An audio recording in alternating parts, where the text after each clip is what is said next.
ప్రియులారా, యోహాను సువార్త 16వ అధ్యాయం 12వ వచనంలో యేసుప్రభు శిష్యులతో ఇలాగంటారన్నమాట.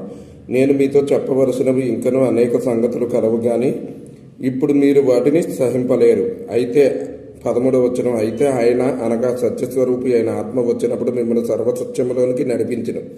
ఆయన తనంతట తానే ఏమీ బోధింపక వీటిని వినునో వాటిని బోధించి సంభవింపబోవు సంగతులను తెలియజేయను. 14వ వచనం, ఆయన నా వాటిలోనివి తీసుకుని మీకు తెలియజేయను కనుక నన్ను మహింపరచును అని ఈ వచనాలు చూసాం కదా.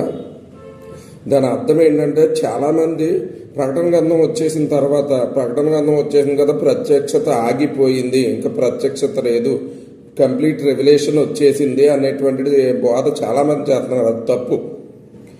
అందుకే యేసుప్రభు ఎలాగన్నారు, ఏది ఒకేసారి ఫుల్గా వచ్చేది.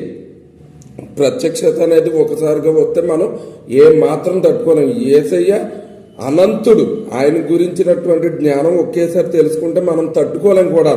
అందుకనే ఏం చేస్తారంటే, నెమ్మదిగా ఒక్కొక్కటి తెలియచేస్తూ అలా సర్వసత్యంలోనికి నడిపిస్తూ మనల్ని సిద్ధపరుస్తాడు అనమాట పరిశుద్ధాత్మ దేవుడు. అలా సిద్ధపరుస్తూ ఆయన రాకడలో మనల్ని తీసుకువెళ్తాడు అనమాట. అది దాని అర్థం. ప్రత్యక్షత అనేది ఆగిపోలేదు. ఒక్కొక్కటి నెమ్మదిగా ఒక్కొక్కటి యేసుక్రీస్తు ఏదైతే మనకు చెప్పకుండా వదిలేసాడో ప్రతిదీ ఎవ్రీథింగ్ ఒక్కొక్కటి నెమ్మదిగా తెలియజేస్తూ మనలను అలా ఒక్కొక్క అడుగు ద్వారా సర్వసత్యంలోనికి నెమ్మదిగా నడిపిస్తూ ఆయన స్వారూప్యంలోనికి మార్చి ఆ తర్వాత ఆయన రాకడలో మనల్ని పరమనకు తీసుకుని పోతాడు అన్నమాట. అది అర్థం.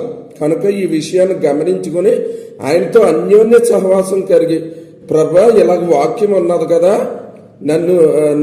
నన్ను నడిపించు, నన్ను సర్వసత్యంలోనికి నన్ను నడిపించు, జరగబో సంగతులను నాకు తెలియజేయి ప్రభా, నన్ను అలా నడిపించు, మీరు అక్కడి కొరకు నన్ను సిద్ధపరచు అని మనం అడిగినట్లయితే ఆయన తప్పకుండా చేస్తాడు. అలా చేస్తూ ఆయనతో కలిసి నడుస్తూ అన్యోన్య సహవాసం కలిగి ఉంటే మనం రాకడలో ఖచ్చితంగా ఎత్తబడతాం. కనుక ఈ విషయాన్ని గమనించుకోవాలని చెప్పి ప్రభువుతో అన్యోన్య సహవాసం కలిగి ఆయన అడుగుజాడల్లో నడుస్తూ ఆయనతో మమేకమై జీవిస్తూ ఆయన రాకడలో ఎత్తబడాలని చెప్పి ప్రభువు నామమున నేను మీకు తెలియజేస్తున్నాను. దేవుడు తన పరిశుద్ధ వాక్యమును దీవించునుగాక.